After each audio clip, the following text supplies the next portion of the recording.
We are live. We are live. We are live. Welcome, welcome, welcome to the Ring View podcast. My name is Barry Grant Jr. I have my good friend Josh Tariff here with me. We took a week off last week because I was very ill. Somebody was hanging out with the Vision too much and got themselves on the unable to perform list. Yeah, But thankfully, it was only for a week. only for a week, man. Only for a week. But This is what happens when we're you back have and better than ever. Yeah, it's what happens when you have children and they have their germs all over you. It's like a petri dish when they go to school. It's a germ fest. It's disgusting. I like how you're Um, passing the blame to your child. Always, Yeah. always. When things get broken in the house, blame kid. Sure. It's just if I'm late, I can always have a built-in excuse. When bills can't get Oh, paid, you blame the kid. there you go. Like, Car my doesn't goodness, start, you blame the kid. wasn't able to situate payroll this week. I'm so sorry. But Yeah. I was really tired, man. I couldn't do much. I barely can keep my eyes open. And I will tell you, this is the way I felt all week. I'm gonna post this picture here. This is how I felt all week. Just looking up at this guy, like, what is happening to my life? I'm sick. I can't breathe. I'm congested. And Let me put it this way. The fact that I was in that position after getting beat up and taking a stink face from Journey Fatu, and I was ready to do a show before you. It shows how much of an Iron Man you are. That's right. I listen. I don't have. I'm still washing my face 8 times a day. Exactly. You know what I mean? Like, just make sure you do some disinfectant on this area here. I appreciate it was a photo of the before stink face and not the during or after. Well, listen, I didn't say I didn't have more. Oh. So, that's how I felt. And then obviously you have this particular picture here where it's just like, oh my goodness, boy. what is happening right now? What is going to happen to me?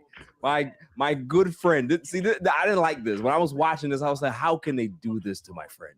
How? And I appreciate that because like the roughly 200 people in the ring, I'm like, I'm hearing some fake music. Is that your phone going off or something? Yeah, it was my music. Okay. Again, we see who's the more professional one here.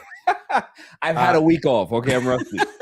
Well, I appreciate you feeling bad because the roughly 200 people in that venue disagreed with you and seemed very happy.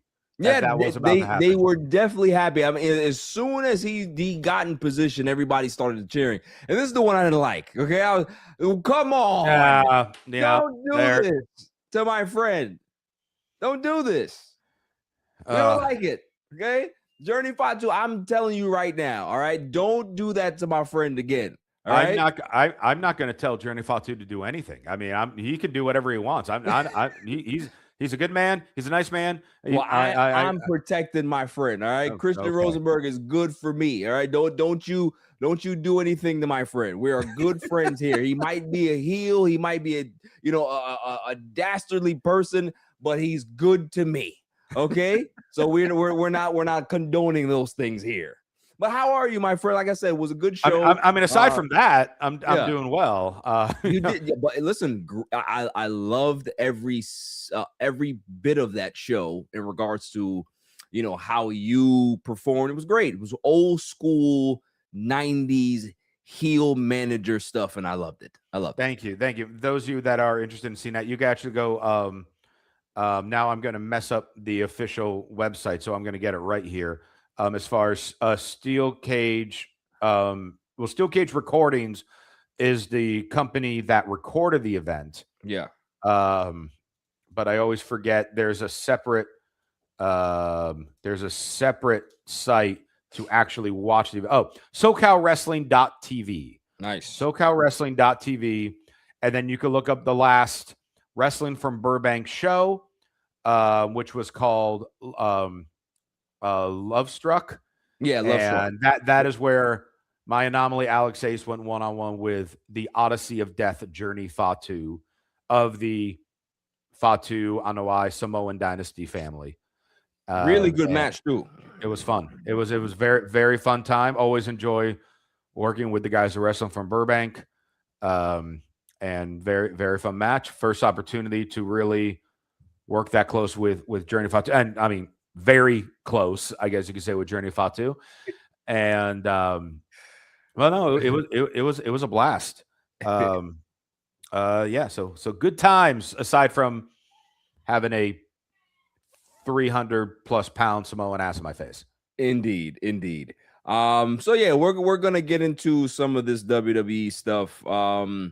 There's not much to discuss just because, you know, Josh, I'm just gonna say this. I think that Raw that we saw yesterday might have been the worst go home show I've ever seen.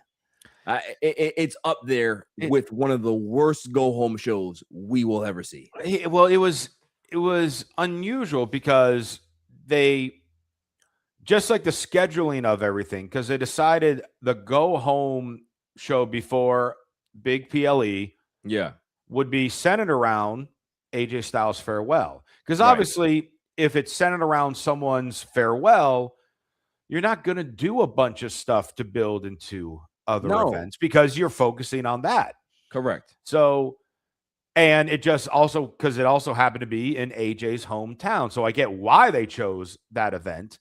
But then you just had to kind of figure some other things out to make it make sense to have AJ have the goodbye that he deserves and to get, while also still trying to continue to build towards the Elimination Chamber, since nobody apparently is buying tickets for that in Chicago. Like no one's buying tickets for Mania in Vegas. And when we go over the matches, it's got a lot of head scratching to me because obviously, results of these matches will determine what some big matches are going to be at Mania. And none of that looks like it makes much sense for Mania. So I was so confused. So if you can be able to make sense of certain things for me, that would be great. I mean, I tend to do that a lot, but there are times that I'm only human. So we'll wait and see if I can make it make sense for you. Well, yeah, well, that's not good enough for me. I need explanation, okay? And I need the breakdown, because if you can't explain it to me, then it's complete chaos, because I ain't got nothing. I literally have nothing, because all I took away from Monday was the Vision is cursed. All right, like 100% get the a Vision is priest cursed. in there, get a priest in there, get some holy water, just wash everything, wash everybody down, do something, because it's just, there's a bad omen. It's like you showed me the move because I was watching. You didn't even notice it. No, that's how crazy it was, that I saw what happened, but then I was just like, okay, well, that's just typical Bronson Reed. He jumping, but then, like, that's a freak accident. Like, how do you tear a bicep or whatever it is on that situation? It's just apparently the same way you have an incredibly severe hernia by moving the announce table. Right. I mean, it's just bizarre. Or you separate your shoulder doing a move that you've never done in 20 years. Yeah. So because when you look at the men's elimination chamber, and again, we're going to get our picks towards the end of the show, but it was clear as day that Bronson Reed was winning that match because Trick Williams is the only heel in the chamber, and he gets more cheers than just about anyone that's in the chamber. So he's not necessarily a heel. I mean, well, he's playing the role of a heel that the fans seem to love. So it was like clear as day. Okay, well, this makes sense. Bronson Reed gets in, something with him and LA Knight in the chamber, and then the mask guy causes something because Bronson's the only one that he hasn't attacked yet in the Vision. Right. So it was like boom, boom, boom. That all makes sense. And then we come back from commercial and they say, Bronson Reed is out of this match. So now it's one-on-one with Jey Uso and original Grande Americano. So it's just like, oh. And then when I saw this, I was just like, okay, he knows. Oh, he knew 100%. He got hurt. Yeah. And a torn bicep. I mean, obviously I'm not a doctor and everyone's going to be different, but I mean, those are typically a 4 to 6 month injury. And he missed Mania last year from the foot injury he had from War Games. From the splash. So, I mean, we've talked on this show for weeks how much we feel bad for Bronson Reed because he's so good and just seems to be in this like limbo area. And then just part of the circumstance with the freak Braun Breaker injury is like, oh, well, now maybe there's a glimmer of hope for Bronson Reed to do something heading into Mania. And then this happens. And I mean, if I were Logan Paul, I would call it out on TV and just be like, oh, no, I'm not going to be a part of this group anymore because I don't want to get hurt. Right. I don't need this. Yeah. I don't just need call this. it out. And Austin Theory, I mean, I'm sure Grayson Waller will return your call. Just go back.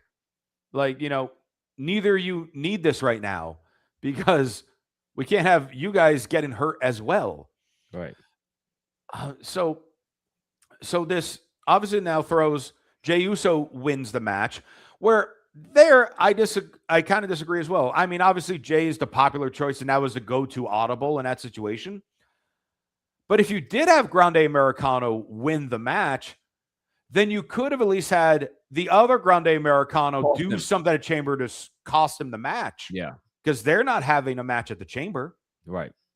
So doing this is like, well, now we know also tag titles are not going to be defended, even though they weren't really building anyone up anyway. But we've already talked on the show how the tag titles on Raw are an absolute joke. Yes. So this puts a little more wood in that fire. So I would have called a different audible if that would have happened. Once I got the news, if I'm Triple H, that Bronson Reed cannot continue this match, and you go, you know, you're coming from commercial now, you're about to come from commercial, I would pull the absolute, I would press the nuclear button. And once Michael Cole says, oh, well, Bronson Reed, you know, this is supposed to be a triple threat match, Bronson Reed is not out of this match, all you would have heard was Brock Lesnar's music. And he would have came to the ring, decimated those two, and went and goes to the chamber. Got a match to get Paul Heyman goes ahead and does something to get his guy into the chamber. That would have popped the building crazy because you can be able to tell the story. Of course, we know Brock Lesnar's not winning the chamber, but you can be able to build something towards WrestleMania. Sure. So that to me was I think that was a missed opportunity to be able to use Brock Lesnar in a very, very limited appearance that you already said that he was going to be on the show. You don't know what capacity he was going to be there. And lo and behold, this is what happens, right? So it kind of falls into your lap. That way you can still be able to generate some type of buzz, not only for the show, but also for the chamber as well, because you're making the chamber a star-studded event, putting Brock Lesnar in there. Well, and then, you know, when you say like pushing the nuclear button, with what happened, obviously, yeah, you call audibles, but you have to also call audibles for other matches then. Yeah. Because what was the very next match?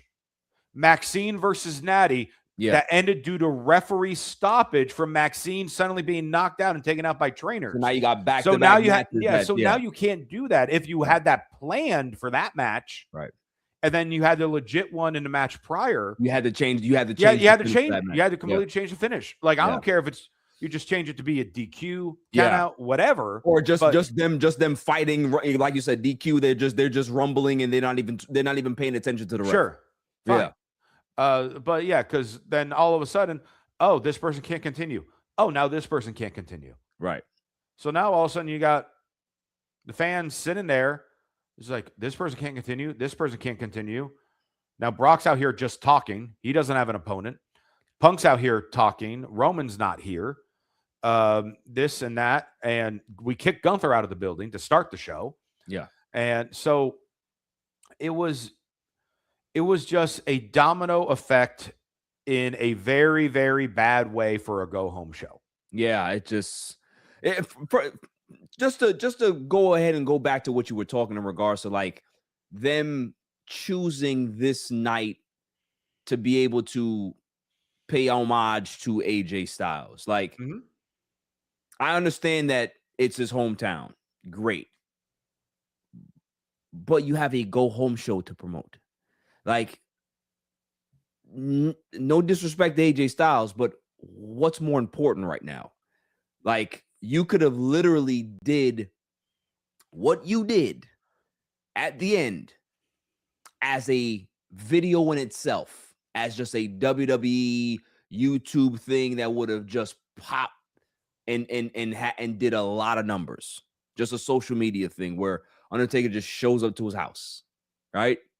And they go ahead and do this surprise thing, whatever it is. But you have a go home show to promote that you're He had to drop the gloves off at home. I guess I don't know, man. Or how about you have him start the show with it? No, why not? Get it out of the way. In that case, because the pop was too huge at the end of that with Undertaker and Hall of Fame, that you can't have the show start with that and then have everything go downhill from there. Because the key thing in wrestling is you always want to make the crowd go home, if not happy, always talking about something. Or at least some way satisfied. Yeah. Yeah. I don't know, man. I didn't like anything. I mean, I liked the AJ stuff. It was great, but everything else it was terrible. So I got two questions based on, because we kind of merged two different topics that we had into one here, and then we'll get into the Brock thing. But first off, with the Vision and all these unfortunate injuries and just awful timing of stuff. Now the question is no longer who is the masked man. The question is now going to be, are we going to bother ever finding out who the masked man is? They might just scrap it. They might just scrap it. They might just completely scrap it. Like, it sounds funny. Left. It sounds funny, but I'm 100% serious. Yeah. Because what is the payoff for it right now? Because you can't have the masked guy be bragging that he took people out, because he hasn't taken anyone out himself. So what are we revealing out of this? No, good question. And on top of that, too, we didn't even talk about this part of it, this aspect. Who becomes the lame duck in the Elimination Chamber now? Oh, the one that will be eliminated quickest?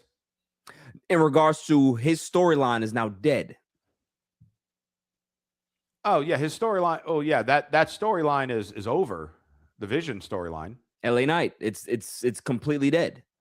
His interaction with Bronson Reed in the chamber was going to go ahead and maybe solidify whatever the plans they have for Mania, whatever it was, right? LA Knight versus Bronson Reed probably was the match at Mania. If it wasn't going to be Brock, because that was the other rumor. Right. I dropped something, and I don't know where it went. Which still very well could be the case, right? Yeah. There's just so much. There's so much questions and eye rolling for me. Yeah. And then here's the other question I had. Again, aside from the Brock thing, we'll go back to AJ, because again, the key moments on Raw was the unfortunate injury at the beginning and AJ being inducted at the end. Who is headlining the Hall of Fame this year?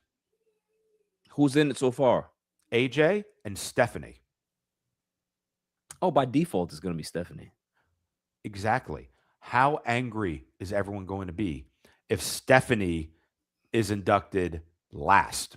Just like how people were angry about Triple H headlining last year. Well, who else was in the Hall of Fame class with Triple H? I don't even remember. I don't recall. Because I mean, there was a few others, but they weren't to that level at Triple H. So it made sense for him to be the headliner for it. Yeah. But this year's, that's not the case. Yeah. So now what do they do? Because I think it's very interesting that they have someone the caliber of AJ Styles going in the same year as Stephanie, when it definitely was pointed out to look like Stephanie was going to be the headliner. Because, again, whether it was AJ or Cena, well, Cena obviously is going to be default the headliner no matter who's in there with him. But AJ, or let's just say Bray Wyatt, or another incredible name that isn't in the Hall of Fame yet. To have Batista, who was supposed to be in the Hall of Fame during the pandemic and hasn't been yet. But Stephanie gets the main event spot, quote unquote, over those type of people. On one hand, we think longevity in the history of WWE and how long she's been around. Okay, I can kind of get it and see it.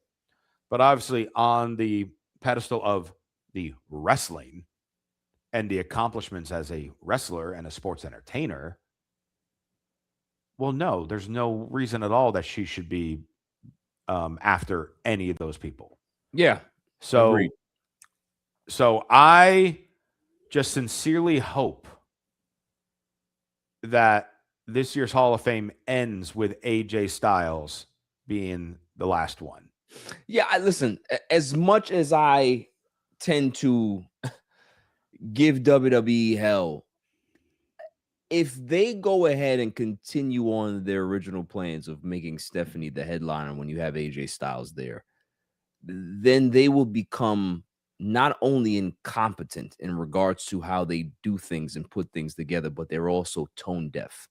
And you don't want to be both. You want to be either or none. Right. Sure. You don't want to be both. Mm-hmm. And I think them moving forward, putting AJ in the Hall of Fame, I would bet everything on it that he's going to headline the actual Hall of Fame class, because it just makes sense to do so. Stephanie's great, but she doesn't need to headline to still have a significant importance in the Hall of Fame in regards to the inductees for this year. But who would listen to her podcast that week if she wasn't the headliner? Exactly.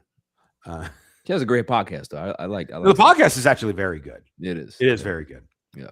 I mean, it's not as good as the Ring View podcast. No. But we don't care about going into people's like personal lives. I'm not gonna ask you any personal questions on the show. We're gonna go ahead and talk about we're gonna talk about the wrestling. Okay, wrestling. We're gonna talk about the wrestling. Well, along with the wrestling, we got a little bit of input then as far as what Brock Lesnar is supposed to be doing, which is that we don't know.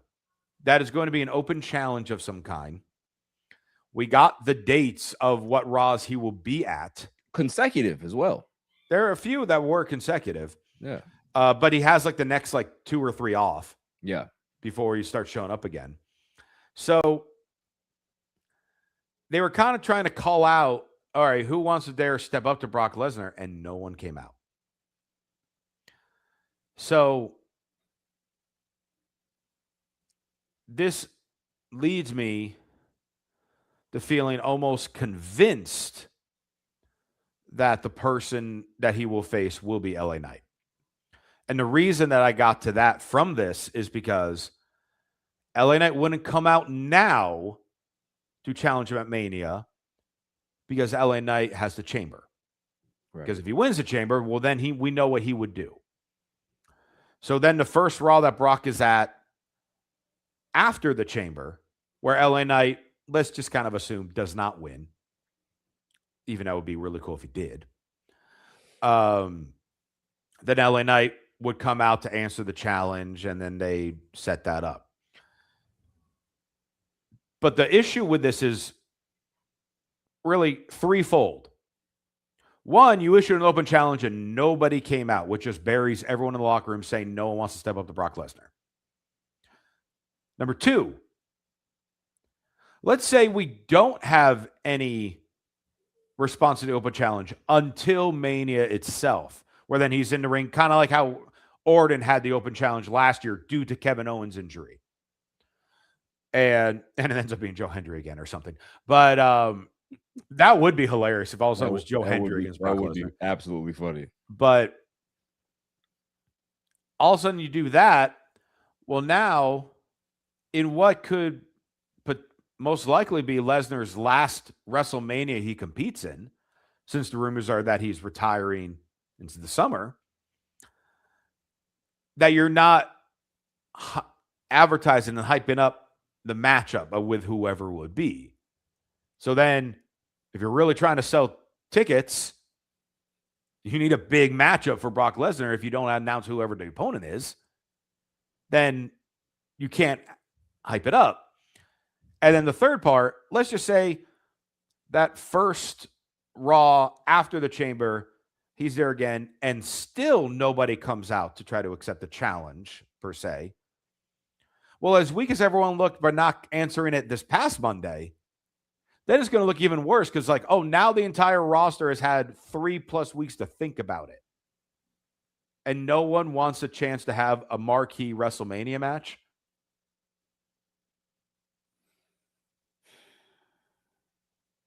That sigh says it all.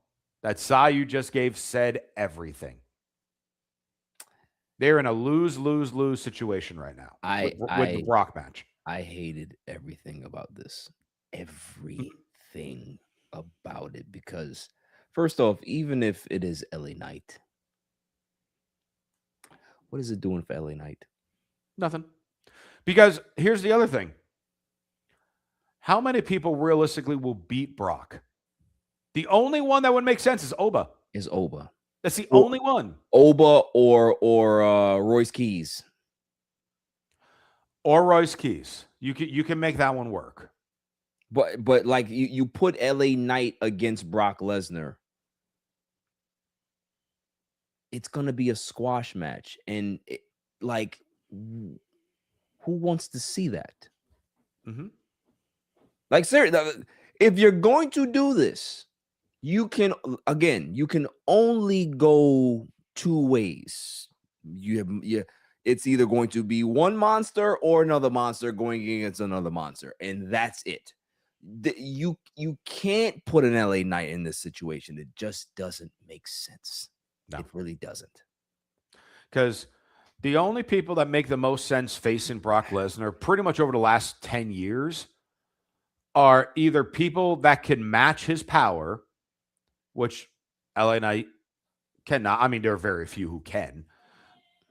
Or you have him face somebody who just has the never give up, will always find a way to fight back mentality, like a Cena or a Cody. Right. And outside of Cena, Cody, and Seth Rollins, and Roman you can call a bigger guy, but no guy's LA Knight size or stature beats Brock Lesnar. No. And do we honestly believe that even if it is LA Knight, they're going to go ahead and put LA Knight over Brock Lesnar? And then you have Brock Lesnar lose Mania, and then you have him off TV until you're booking the final storyline for SummerSlam, and you have him drop that match as well, just because that's what people do out the door. Yeah. I mean, and then the only other person that could make even just a little bit of sense, and I don't want this to happen, but Oba or Royce Keys, to your point, to me makes the most sense. LA Knight doesn't, and that seems to be most likely. The only other one that you can make some type of story out of is Sammy. And the reason for Sammy is if he's arguing with Cody, showing, hey, I can be in this spot, I can do it, I can do what you can, etc. Well, then, hey, Cody's beating Brock. Now I have to beat Brock. He's gonna try to walk in Cody's shoes. Exactly. And you try to build that story. Obviously, that takes Sammy out of the potential title match in Mania, which obviously looks bleaker and bleaker. I mean, at this point, it seems like they're building to finish the story chapter with him, as in him win the title at next year's Mania back in Saudi. Which I don't know if the fans will gravitate to have it go that long. No, they won't buy into a year of right. Another year plus of that. So if it is Brock and Sammy, again though, do we really think Sammy would win? No, we don't. So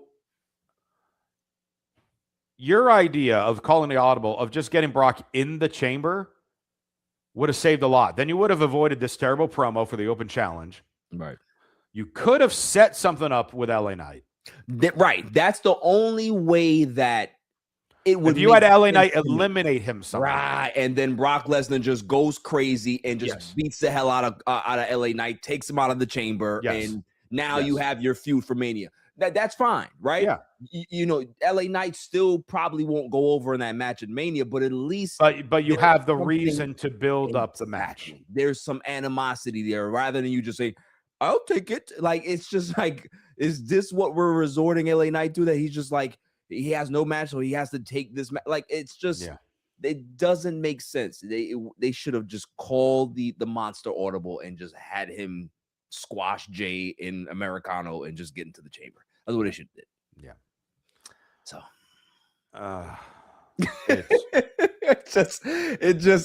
none of it feels good.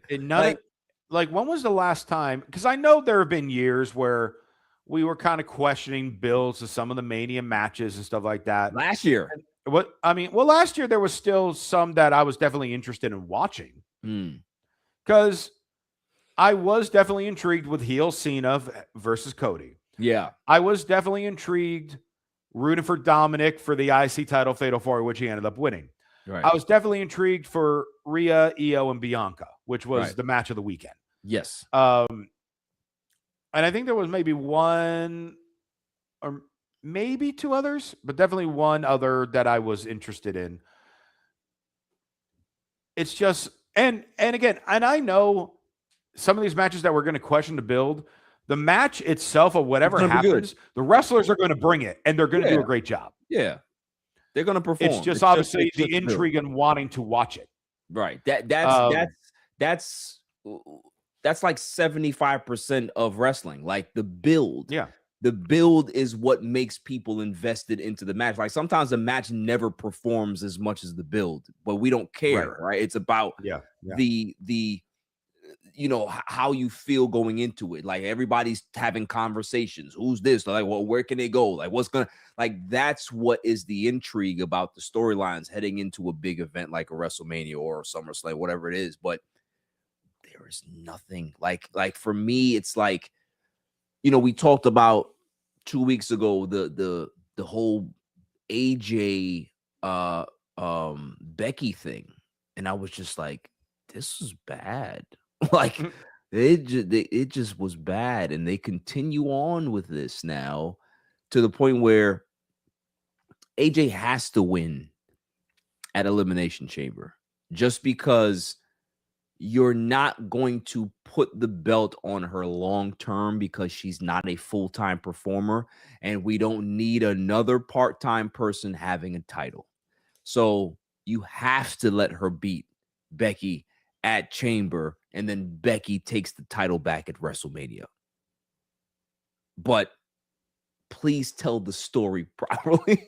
That's all I'm asking, right? Like, get something out of it to make people actually want to see another match, because we've seen them in matches. We've seen them in the tag team, and now you're going to have a one-on-one match. And it's like, okay, but there needs to be something more tangible than this very, very I'm losing my mind storyline because I hate AJ so much, and AJ not taking this seriously and still doing this ditzy thing. We need some serious building for that WrestleMania match, because if we don't, then again, story build, it falls flat. The match will deliver, the story isn't. And And also, yeah, when it comes to building that and delivery and the shows itself, because lately, we've been having these like 4-match PLEs. That's We have Triple H's another special. right. He We have can't. another It's like he can't 4-match book over PLE. 4. He can't book over 4. His brain can't process going over 4. So my thought is all of a sudden head into Mania because there's so many questions on, well, who's doing what? Are we going to have less than 10 matches between both nights of WrestleMania? That would I would almost. Could we have a guarantee. 4-match and a 5-match night? Yep. Or vice versa. 5. I would say split the baby. It's just 8, 4 and 4. And it might be. I think that's a good bet. Over under 9.5 matches for WrestleMania weekend. Let's go ahead and take that bet. Whatever betting app we can be able to go ahead and do that. Let's go ahead and put that in. We might make some money. All right. You're better with technology than me. Hit up Kalshi. Let's see what we can do. Yeah. Matter of fact, I'm going there right now. Let's see what's going on. I don't use it. I'm afraid to because you can bet on. I like to gamble too much. And I know you can gamble on anything and everything on that. So I'm not touching that, at least as of yet.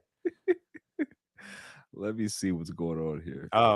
But you go ahead and keep talking. While you're looking that up. Yes. The card for the Elimination Chamber again is 4 matches. So those I'll just run them down real quick because then we're gonna do our thoughts with it. Our predictions. Yeah. Our predictions. So first off, as you kind of allude to, Becky versus AJ Lee for the Women's Intercontinental Championship. So there's that match. You got Punk versus Balor for the WWE World Heavyweight title. The Women's Elimination Chamber match.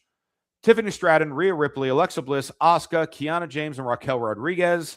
And the Men's Elimination Chamber match.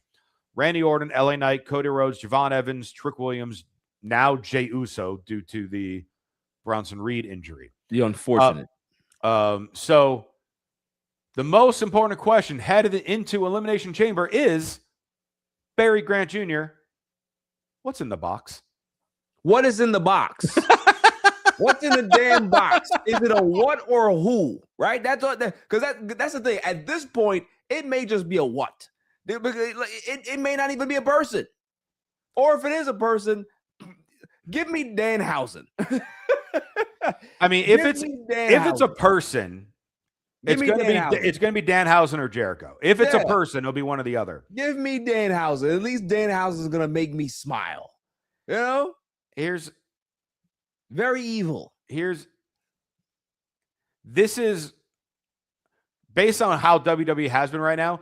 This is what I actually think it's going to be, which is going to piss everyone off so much. I don't think it's Jericho, first off. So we can just toss that out. That's fine. Yeah. And again, and I think Danhausen would get a fun pop, but then most people in WWE in Chicago don't know him. But outside of that, WWE people are like, who the hell is this guy? Right. I can, honest to God, see this being something like Pat McAfee.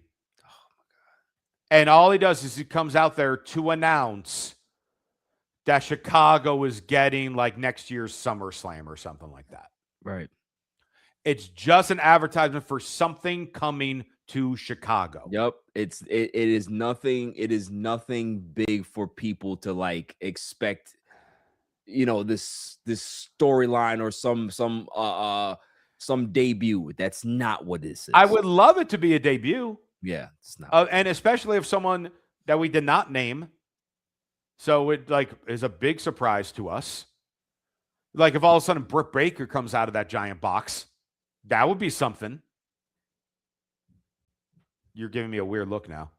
I like Britt Baker. I love Britt Baker. She's awesome. Yeah. So if it's some NXT guy that is now on the main roster, but I don't know who would make the most sense to be in a box to come up. And it's not like you can have people that have been on TV on a regular. You can't suddenly have like Ethan Page be in a box if we've been seeing him on TV regularly. Right. I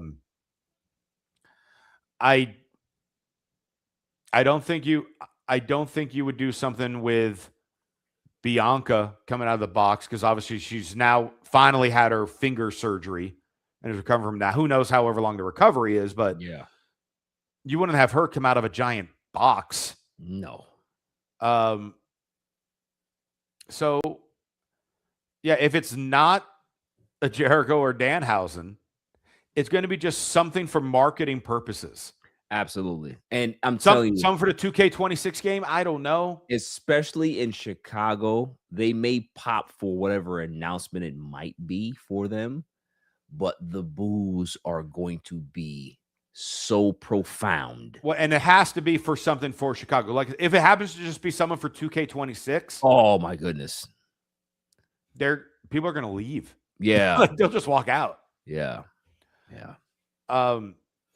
So were you able to find any Nothing on Cauchy yet, but Okay, that well, doesn't now necessarily mean you know what your job is as soon as we get off the air exactly. I am going to now search for this on how to do it and how to put it up. because we are going to make some money on this, sir. Let's Absolutely. do it. Okay, so Becky versus AJ Lee, Women's Intercontinental Championship. You were saying that AJ Lee has to win. That's what you were saying. Yes. I agree that AJ Lee will win, but it will be by disqualification. So Becky keeps the title. Well, she doesn't win the title. No. Oh. So they can build this up for Mania. But again, you're taking the route of let's push it to Mania, and then you're gonna have AJ go over in Vegas. Yes. I don't think I like that. I'm not saying I like it either. Yeah. I'm just saying that's your prediction. Yeah. I mean, unless you have AJ win in Chicago and then Becky wins it back in Vegas. That's my prediction. But then that would mean we'd have to have at least one more singles match after that. Not necessarily. Yeah, because then you have to have the rubber match. Because think about it. Becky has been frustrated. She lost with her husband, right? She'll lose. She'll lose in the chamber. And then she finally gets her one-on-one match again at Mania, the grandest stage, and she beats AJ, and AJ goes away. She's conquered the demon. Well, AJ's not going away. Well, I mean, that feud will kind of just be. It needs to end at Mania, one way or another. Yeah, it needs to end. Punk versus Balor. Punk versus Balor. Punk goes over. Punk goes over in Chicago. Punk and AJ do win in Chicago. And the way Punk wins in Chicago is not clean.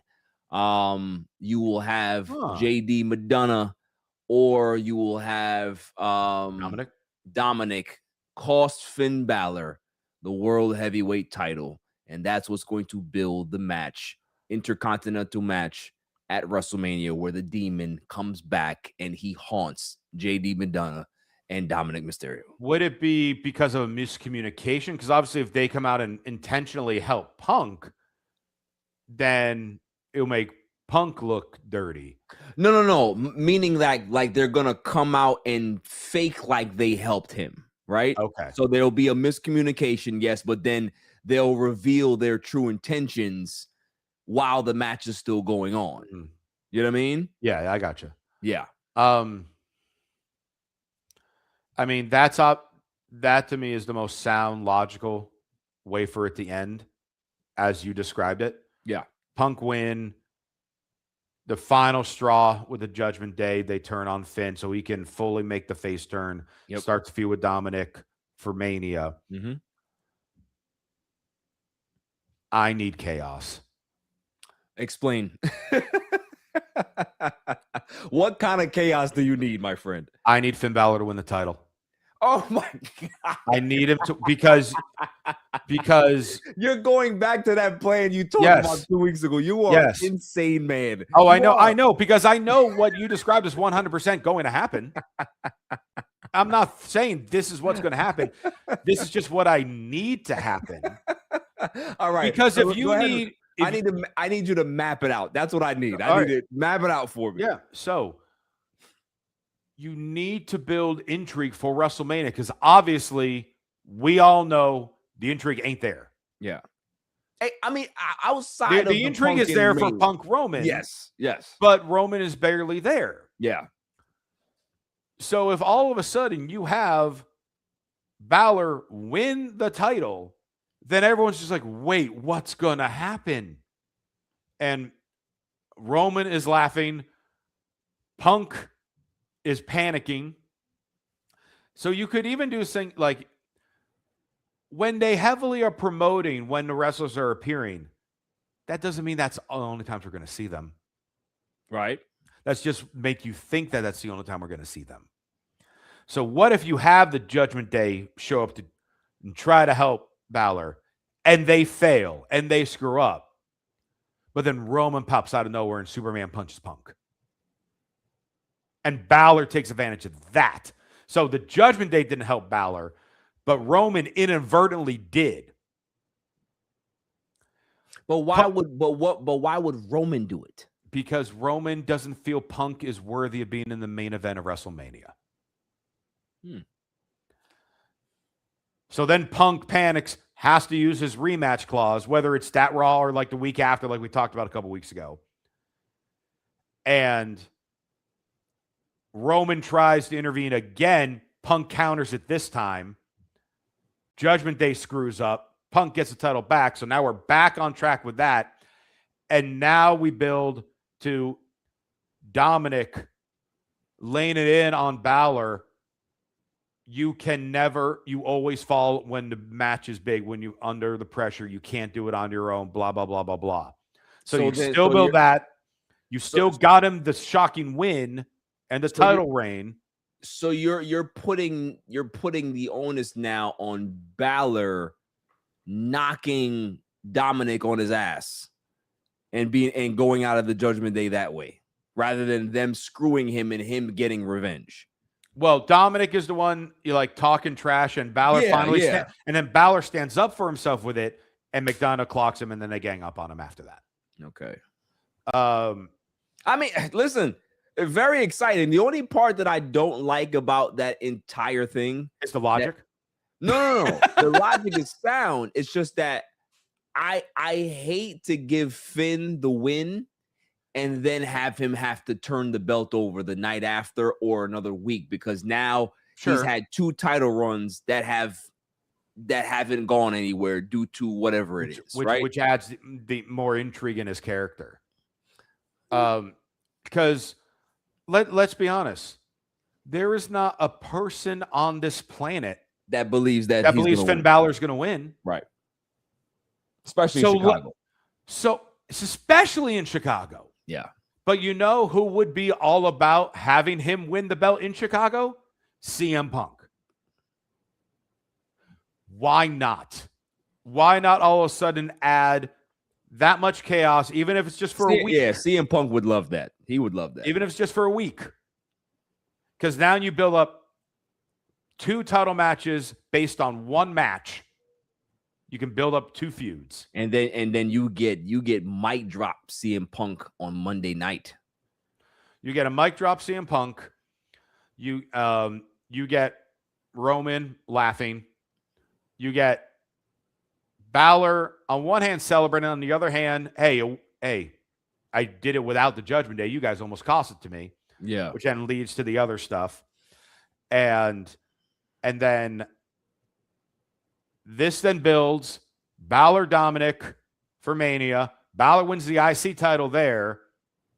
Dominic can then move on to main event. Yeah. JD and McDonough then feuds with Balor for the IC title. Right. Why does my brain work like this? Boston Sports Permit. He loves the chaotic scenario. He loves as it. He should. Loves as it. Everyone should. Which is why they won't do it. I like it, but it's not gonna happen. I love it. Again, I know it's not going to happen, but a boy can dream. Let me tell you something. All I'm going to do is once we place this Cowshy bet and we win $500 million off of this bet, we're just going to open up our own promotion, and then you can be able to book the matches the way you want to. I like that. Yeah. So I'm going to be champion. I mean, you could, right, if Christian Worsbo wants to be champion, it's fine. Yeah. I mean, I'm not going to wrestle at all, but I'll be champion. Hey, listen, they do it on WWE. Why not for our promotion? Why not? Huh? All right, and now the chamber matches. So first, the women's chamber match. Yeah. Tiffany, Rhea, Alexa, Asuka, Kiana, Raquel. I cannot be more confused where this could go. Do you have do you have your opinion, or the winner of this faces Jade? Yeah. So let's just kind of dissect each one. Tiffany, on paper, would make the most sense, but is the one that people want the least because we've seen them wrestle a bunch. And Tiffany got squashed. But we saw them with their feud for a little while already. Yes.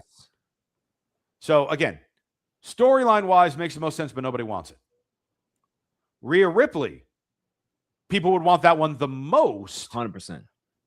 But she's also tag champion. Right. So that would interfere with that. Unless you try to do something, since Rhea is so damn loved, you have night 1, she defends the tag titles. Night 2, she goes after the women's title, or vice versa. Which she can definitely do. Which she can do. Yep. Alexa Bliss, that one's not going to happen. Because she's going to do something with Charlotte.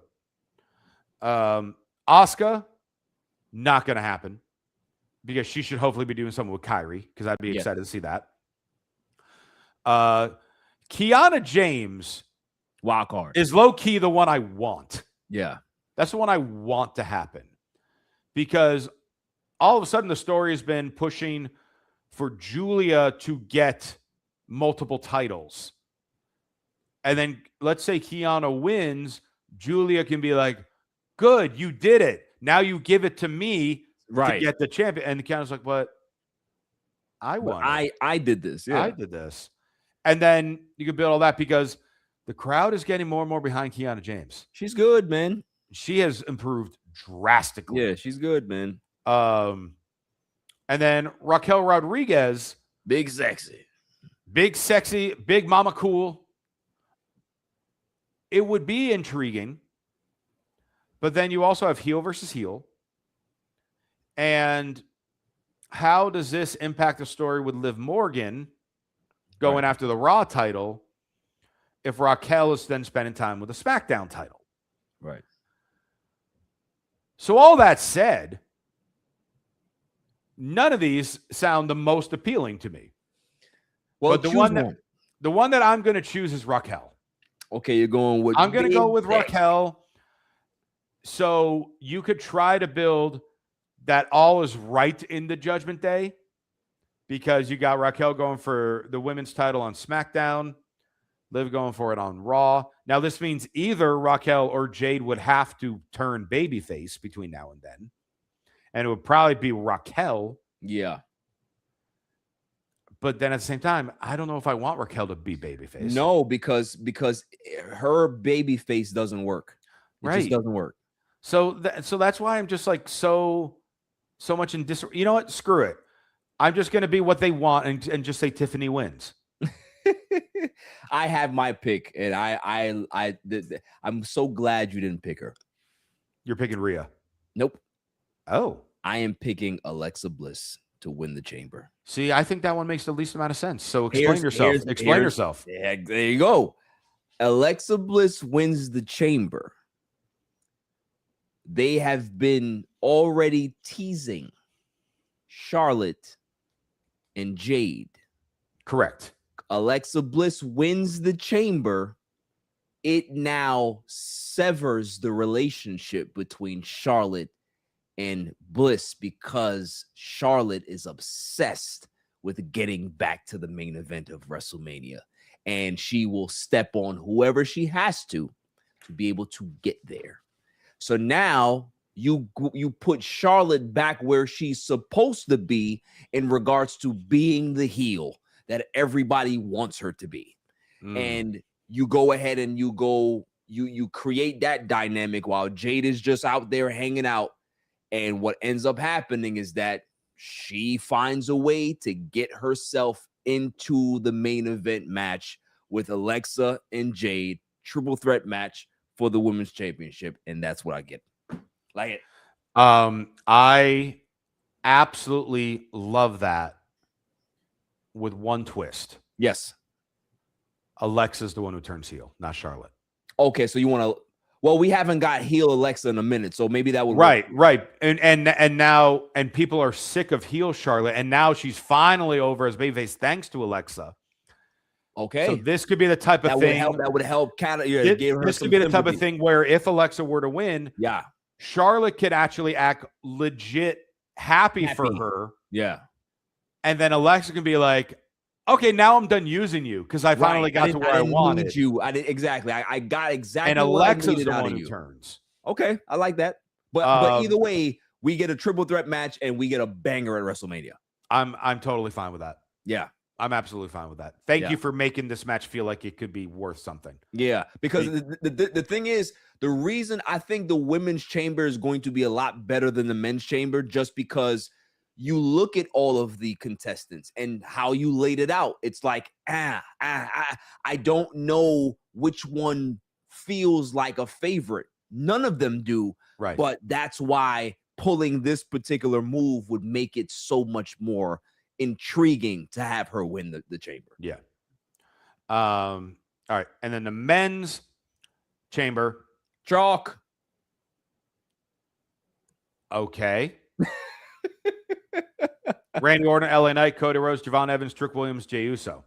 So based on you saying chalk, going Cody. You're going Cody. Yeah, going Cody. I'm going at this. Nothing else. We get nothing else. We get Cody winning. Cody pins Randy to win the chamber, and that's what gets Randy to go nuts. And that's how we spark this feud heading into WrestleMania. Cody gets his title match, but it's not a one-on-one because you have so many different people jaw-jacking for that position. I think Randy goes ahead and punt kicks Cody in the head on one of these SmackDown shows, takes Cody out for a couple of weeks. You now have the general manager. It's all chaos. He's put it. Now Cody comes back, demands that Randy gets back in, or he demands a match with Randy, and then he says, I'll put my Mania title shot on the line. I need Randy Orton. And then, all this says, okay, well, that triple threat match, WrestleMania. And then somebody else comes in there, right? Now you got Sammy. Now you got Jacob Fatu. Now you have all of these other people saying, well, what about me? What the hell is going on here? And that's where chaos ensues. And we get the 8-man or the 7-man championship match that we want. That's what I want. That's what I want. It's not going to happen, but that's what I want. Cody's not winning. Who's going to win? Fatu and Drew are going to get somewhere involved. No, they're going to get involved in there. Okay. And Cody ain't going to win. So it's also going to cause Randy not to win. Okay, so you got Cody not winning. You have Randy not winning. Who's winning? Your boy is winning. Who? Your boy. Who's my boy? Trick Williams is winning the chamber. if Trick Williams wins the chamber, I'm losing my mind. Because again, I'm with you on building for like a 4, 5, 6-way craziness match. So if all of a sudden Drew and Fatu somehow get in the chamber and are brawling, and it's down to Cody, Randy, and Trick, and all of them are in there, all of a sudden Trick is going to take advantage of the situation because they're all fighting each other, and Trick is going to like steal pins somehow. And all of a sudden, Trick gets the spot because him and Drew have already had a couple face-to-face encounters as well. Right. Trick gets a spot, but because everyone else got involved, Cody's mad, wants to go nuts to get a shot. Randy's mad, wants to go nuts to get a shot. Fatu is mad at everybody, wants a shot. Drew is the champion. Then you got Trick. Then you got Alistair, who just beat Randy on SmackDown, who is not in the chamber. So maybe he gets involved in all this chaos too. I think so. So you could essentially have Fatu and Drew cost Cody, and then Alistair cost Randy. And then Trick is the one left. So complete anarchy in the chamber. Why is my solution to everything just complete chaos? That's what I feel. because you're a chaos agent. That's what you are. A, I'm a chaos agent, and B, apparently that's what's needed to make things want to be watched right now. Right. Instead of having something just like very, very calm, it's like food fight. Just throw things. You need people to get intrigued, to want to be tuned in to build up for WrestleMania. Yeah. If you just have Tiffany win, if you just have Punk win, if you just have Cody win, then why am I tuning in? Right, because you have those extra how many weeks of build that you need to fill. Right. So again, Cody, 98% sure that Cody's going to win it. Then I'll give 1.5% to Randy. For the chaos. Yeah. No, 1.5% to Randy. Then there's that 0.5%. That 0.5% that I am going on Cowshy with. And saying Trick Williams somehow wins the chamber. By the way, Javon Evans is going to do something we have never seen before. Yeah. We already know that's going to happen. He may jump from one pod to the next. Sure. Oh, you know what I can see him doing? What? Jumping from the pod and doing the OG cutter into the ring. Sure. Yeah. I could also see him hanging at the top of the chamber to try to drop down and do something and then falls into an RKO. That'd be cool too. Either listen, we just need something to excite us. So just something. So one of these things that we just mentioned, whether it's Balor somehow winning the title, right? Alexa winning the chamber and then turning heel, right? Or Trick winning the chamber. If you could at least do one of those three things, we will be happy. Yes. I'll put one other one in there too. Okay. For some odd reason, LA Knight wins the chamber and Chicago goes crazy. Right? LA Knight wins the chamber. Man, would that do something for me? Well, and do something for everybody. And I'll give you this. Up until what happened to Bronson Reed on Raw, I would say there's no chance on that. But now, if there's no feud that he could have with the Vision, why does he have to stay on Raw? Exactly. You move him back to SmackDown where he should be right now. If you put LA Knight back on SmackDown, he now gets into a new feuds and gets right into that title picture, and now it spices the title picture up even more. So yes, do this. Sure. Do this. I don't hate that at all. I don't hate it at all. So everything's better than Cody winning. And isn't it crazy? I know I mentioned this at the top of the show, how Trick Williams is the only heel in this match, but actually gets like some of the loudest pops out of all these people. Yeah. When you look at it, Cody gets the most boos out of everyone in this match. You hear the jeers. You hear them. You more than, I mean, definitely more than Randy, definitely more than Knight. Javon is only getting pops right now. Trick is only getting a pop right now. Yeah. I guess Jey Uso, it's back and forth with that, but Jay, at least they all get into the entrance. Right. I think that the two with the biggest pops in that match right now is Trick Williams and LA Knight. Chicago's going to go nuts for Trick. Nuts. They're going to go insane. They're going to go nuts for Trick, and they're going to go nuts for LA Knight. More for Trick than LA Knight, but both of them are going to get significant pops, which is going to be great. Yeah. Yeah. So yeah, there are picks, and the show happens to be on my birthday. So WWE, for my birthday, make one of these chaotic. Right. Give the chaos agent something that he wants, please. Yeah, give me. I don't need all of them. I would love all of them, but I'm not going to be greedy. Just give me one of those scenarios. Give him one so he can be like, man, that felt good. And make it be the Balor one, because then one of my 2026 predictions is checked off the list. I'll tell you, that Balor one would be insane. Like, out of all the chaos scenarios that you have, that one right there is the nuclear button. Yes. And I like it. Yeah. I love it. Yeah, I do. Because it would make sense to be able to build things to do that. So yeah, I'm in on that. Any final thoughts, sir? Final words before we head out of here, and we're heading into SmackDown and obviously the Chamber on Saturday night. My final thoughts are: do something chaotic. Yeah, that's it. That's all I got. What do you got? What are your final words? My final words are, I just want to see the Ruler do something on SmackDown.